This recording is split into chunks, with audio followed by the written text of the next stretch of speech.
হিন্দু সম্প্রদায়ের অন্যতম ধর্মীয় উৎসব বিদ্যার দেবী শ্রী শ্রী সরস্বতী পূজা আজ পঞ্চমী তিথিতে বিদ্যা ও জ্ঞানের অধিষ্ঠাত্রী দেবী সরস্বতীর চরণে পুষ্পার্ঘ্য অর্পণ করবেন অগণিত ভক্তরা। পূজার দিন অজ্ঞতার অন্ধকার দূর করতে কল্যাণময়ী দেবীর চরণে প্রণতি জানাবেন তারা।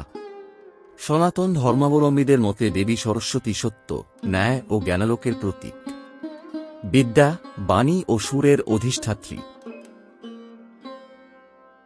সরস্বতী মহাভাগে বিদ্যে কমলোচনে বিশ্বরূপে বিশালাক্ষী বিদ্যন্দেহি নমঃতুতে সনাতন ধর্মাবলম্বীরা এই মন্ত্র উচ্চারণ করে বিদ্যা ও জ্ঞান অর্জনের জন্য দেবী সরস্বতীর অর্চনা করবেন। পূজাতিথি বিশুদ্ধ সিদ্ধান্ত পঞ্জিকা অনুসারে পঞ্চমী তিথি শুরু বৃহস্পতিবার 22 জানুয়ারি রাত 2:30 শেষ হবে শুক্রবার 23 জানুয়ারি রাত 1:47। দেবীর আরাধনা ও পূজার শ্রেষ্ঠ সময় শুক্রবার 23 জানুয়ারি সকাল 7:15 থেকে বেলা 12:50 পর্যন্ত। চলুন সংক্ষেপে সরস্বতী পূজার ইতিহাস জেনে নেওয়া যাক। সরস্বতী পূজা মূলত জ্ঞান, শিল্প ও সুরের দেবী সরস্বতীর আরাধনা।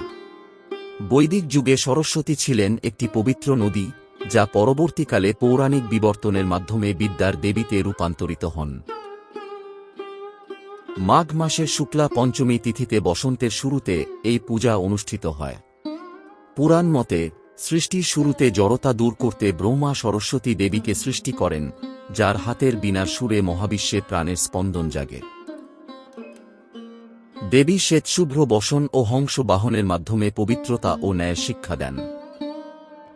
বিশেষ করে ছাত্রছাত্রীরা বই ও কলম দেবীর চরণে অর্পণ করে বিদ্যা ও আশীর্বাদ প্রার্থনা করে।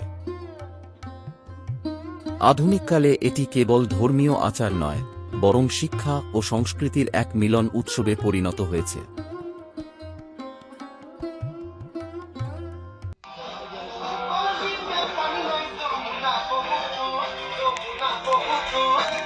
না